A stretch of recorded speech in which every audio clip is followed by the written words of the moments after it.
Good morning. On November 6, 2014, November 6, 2014, almost a year ago, Laylah Petersen was sitting on her grandfather's lap in what most people would assume would be the safest position you could be in your life. Then her life ended. A tragedy began for the Petersen family, a tragedy that continues to this day. But that was also the time when the Milwaukee Police Department started its work. And we're here today to talk about the work that the Milwaukee Police Department has done in the last 11 and a half months. The men and women who work for this department do a phenomenal job protecting our city, working tirelessly to solve crimes. And what you're about to hear is an example of the detectives, the rank and file, everyone in this department who has done everything they could to make sure that the people responsible for Laylah's death would be brought to justice. I'm proud of this department. I'm proud of the men and women who work for this department. I'm proud that on a daily basis, they do everything they can to protect the people in this city. And I'd like Chief Edward Flynn to come forth and talk about this case in detail so you have a sense of just what a phenomenal department we have here in the city of Milwaukee. Chief Flynn. Thank you, Mayor.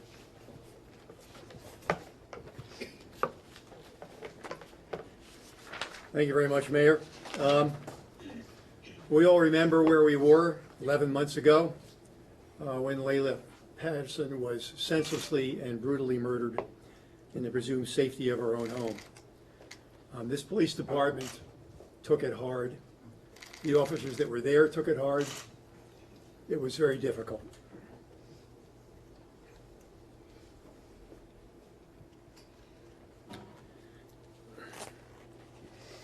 I've been carrying something around with me for a year,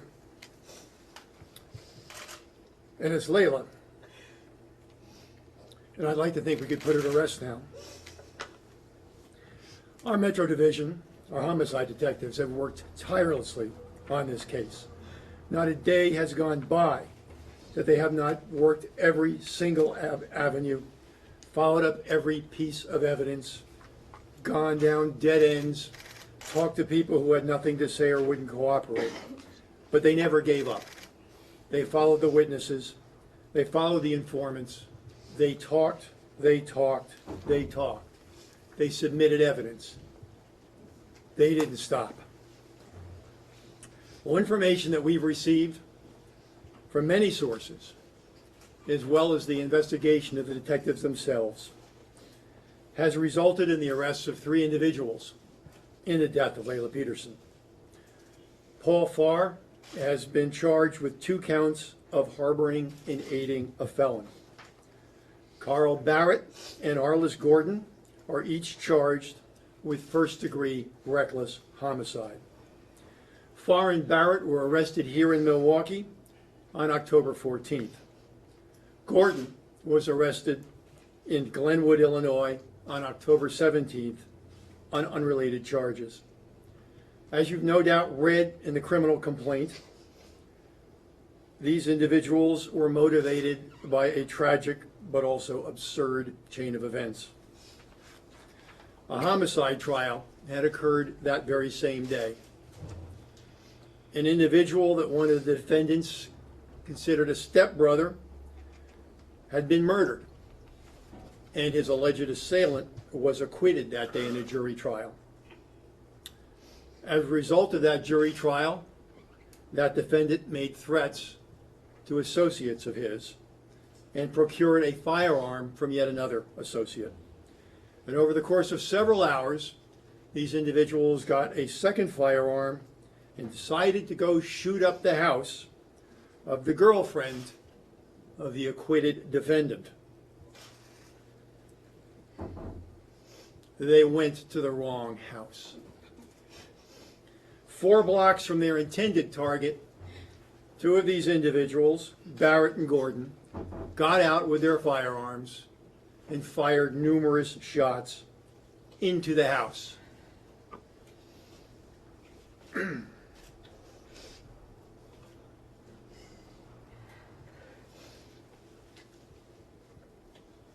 Resulting in the death of the little girl. Now, through our grief and concern, we can take quiet pride in the work of members of this police department.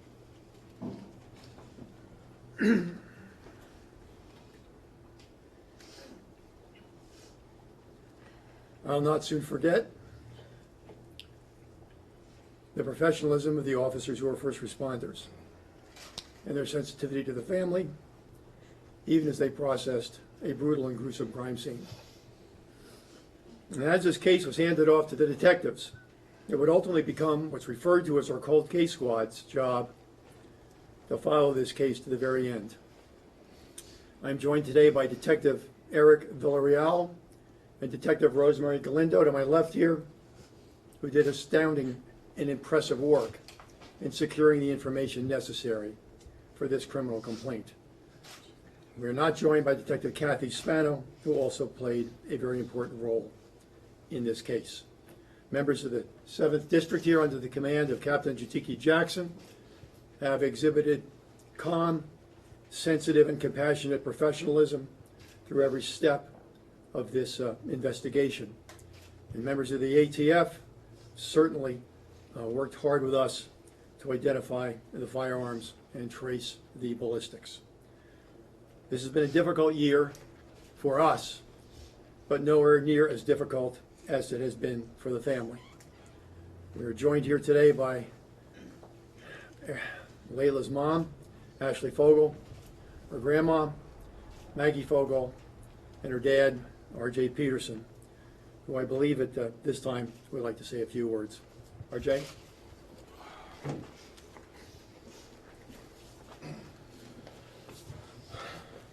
I just want to thank the City of Milwaukee and District 7 Police especially for all the long hours and hard work they put in this. Last night I got the first peaceful night's sleep I've had in a very long time. And I would just like to thank them from the bottom of my heart for finally bringing some justice for Laylah. At this time, me and the rest of the family are not answering any questions. We're just going to be leaving after this interview. So, thank you to the community for sure for all the support. We've had great support, let it be the District 7 Police or the community. And we just want to thank everyone who had love for my daughter, that there is a special place in my heart for you. Thank you very much. Thank you very much, R.J.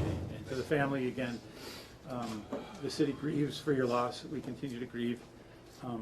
We're very, very sorry. I know that there's no way to change what happened, but I want the people in our community to know just how strongly our police department felt about this. And I think you could tell by the voice of Chief Flynn, and I was at the funeral. I saw the police at the funeral, the way they treated this case. This was as though we lost a family member. And it was something that the police took very personally. And I am so proud of the men and women who work for this department and the fact that they never, ever, ever gave up. And I think the people of this community should realize just how important a job the Milwaukee Police Department does, again, to ensure our safety. Thank you to all the police officers and detectives who are here today. Thank you, Mayor, and thank you for your continued support for our organization. I'll take some questions now. I understand you've got copies of the criminal court, so a lot of the more specific questions I think are more accurately referred to in that complaint if you want to look them up, and probably there's some information that I can't give out at this time, but I'll certainly attempt to share. Yes? Was a reward offered in the case? There was, but it won't be necessary to give out in this case. Where did the defendants get the guns? Were they legally obtained? What do you know about that? Well, we still have to ascertain that, so that information is still yet to be determined. Chief, have you ever carried a picture of any other victim in your career before? Is this something that's unique? Well, there are probably a couple of things going on here. One is that there was a pin to carry. One is that I was for a variety of reasons, able to go to the scene immediately and see for myself.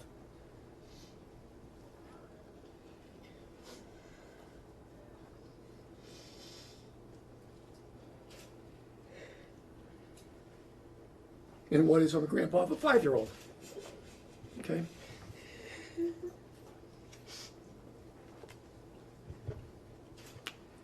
Okay. Tell us more about the suspects, who are these men, what kind of background do they have, and with the arrests, were there any incidents in getting them custody? Good question. The short answer is no, there weren't any incidents connected to the arrest. And the criminal records of two of the people, the two individuals we've identified as the shooters, are minimal but reasonably serious, but not extensive. You see these revenge shootings, what message would you send to people out there who want to take justice into their own hands? Well, I mean, think about it. I mean, you know, Baby Thao was killed by an idiot who was at the wrong house over a drug dealer. You know, this case was another supposed case of mistaken identity. Sierra Guyton was killed by two criminal morons who were armed with firearms shooting it out with each other. I mean, there's a level of recklessness out there and heedlessness that is very difficult to send any message that's coherent to. We're going to continue to do our best to identify and apprehend those individuals who engage in reckless behavior. We'll do our best to be in the right places at the right times, but when there's a highly motivated criminal out there with a firearm on a mission of revenge, it's difficult to come up with a preemptive tactic, particularly given how easy it is for them to procure firearms. So it's clearly a challenge, and the cycle of revenge and retaliation continues to bedevil us. Chief, did you say all three are in custody currently? That's true. The individual that we believe was the driver of the vehicle, as well as the two assailants, are in custody. Chief, whatever happened to the case of the people seeking retaliation because of the acquittal? I'm sorry. The case of the acquittal where the people were seeking retaliation because of the acquittal, can you talk about what happened with that? Well, I mean, this is what this is. These are the folks that were seeking retaliation because of the acquittal. Right? Somebody had been acquitted of a homicide. The decedent in that homicide was a relative of one of the shooters, and that was the purpose underlying this particular offense. Chief, do you have the weapon? Not at this time. It took almost a year of good police work. Obviously, you had to piece together a rather elaborate puzzle. Can you kind of walk us through this, and was there any one sort of linchpin that put this all together? Well, as you look at the criminal complaint, you can see it's very much a building block process. You know, just because you have a piece of information doesn't mean that information is accurate or true. You've got to figure out a way to verify it. You've got to figure out a way to triangulate that information with other people. Who else might know? Who else can we find out there that can tell us more about this particular piece? Do the stories line up with each other? Is it plausible? What else do we know? Does it line up with the physical evidence we have? So it's very much, you know, once you get into a chain of information, a very iterative process. It's basically a form of building a criminal case. Just as an attorney has to prepare a brief to go in there to court, the complaint that's drawn up by the detectives really has to meet those standards. So it's got to be logical, it's got to be consistent, and it's got to be verifiable. And that's something that is a very painstaking and, as I say, iterative process. Did the shooter, the guy who was going for revenge, did he have any sense of remorse? It sounds like he was a victim at one point himself. Well, I would hope to God he's got some remorse. What I know is that he was able to articulate to other people, as you will see in the complaint, that he would learn because of the news that he'd shot up the wrong house. It's obviously meant a lot to you, and clearly it was very emotional for the family. What was it like for you or whomever it was who was able to break the news to the family that after all of this time? I can't speak for those folks. There is a sense of relief. Okay, I don't think there is ever a sense of closure. I don't think things are ever closed out. But I think there is a sense of relief, an exhale, if you will. There's an opportunity here to at least provide a measure of justice for the surviving families.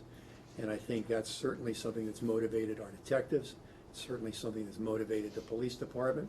I mean, there's no question there's a lot of violence in this city. We are plagued by the same kinds and levels of violence as our sister cities across the country right now. It doesn't mean we don't take it all personally. but occasionally a case just kind of symbolizes the wantonness and the recklessness of all of the worst of our other violence. And I think particularly when it involves a small child, it kind of captures all of that built-up frustration that our members have. I mean, this is one of those cases that gripped everybody in this district, and certainly the fact that it couldn't, wasn't going to stop our officers here from being professional, it wasn't going to stop our detectives from being methodical, but there was an extra element to it, I think, because of its wantonness, because of her youth and innocence, because she was in a safe place with a grandpa, that just kind of in many ways pulls a lot of the threads of all of those other senseless acts of violence in this city